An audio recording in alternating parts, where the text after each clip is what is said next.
20-ojo amžiaus vidurys buvo didelių permainų metas. Ką tik buvo pasibaigęs Antrasis pasaulinis karas. Didžiosios ir galingos Europos šalis, tokios kaip Anglija ir Prancūzija, buvo išsekusios. Jos išleido visus savo pinigus ir energiją karui. Jos suprato, kad nebegali išlaikyti savo kolonijų Afrikoje ir Azijoje. Šių kolonijų žmonės reikalavo laisvės. Tai buvo imperijų pabaigos pradžia. Tokie lyderiai kaip Gandis Indijoje ir Kwame Nkrumah Ganoje įkvėpė milijonus. Jie pasisakė prieš kolonializmą. Jie kovojo už savivaldą. Jų žinios sklido per žemynus. Kova už nepriklausomybę ne visada buvo taiki. Buvo karų ir sukilimų. Tačiau sėkmė ėmė lydėti kovotojus. Gimė naujos tautos.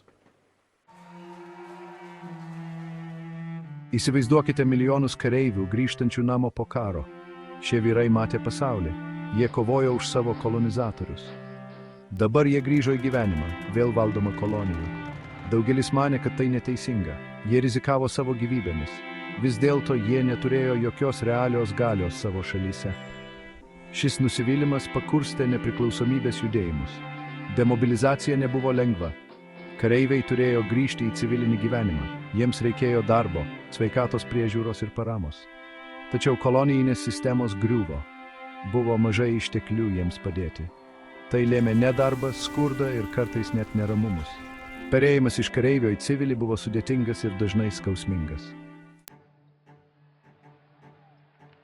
Atsikratyti kolonizatorių buvo tik pirmas žingsnis. Tikrasis iššūkis buvo sukurti naujas tautas nuo nulio. Šios naujos šalys turėjo susikurti savo vyriausybės. Jos turėjo parašyti savo įstatymus. Jos turėjo sukurti savo ekonomiką. Tai buvo didžiulė užduotis. Buvo daug skirtingų idėjų, kaip tai padaryti. Kai kurios šalys perėmė socialistinius modelius, įkvėptas Sovietų sąjungos. Kitos linko prie vakarų stiliaus demokratijų. Būta sėkmių ir nesėkmių. Perversmai, pilietiniai karai ir diktatūros deja nebuvo reti. Tačiau tarp kovų buvo ir vilties, ir stipraus ryžto pasiekti sėkmę.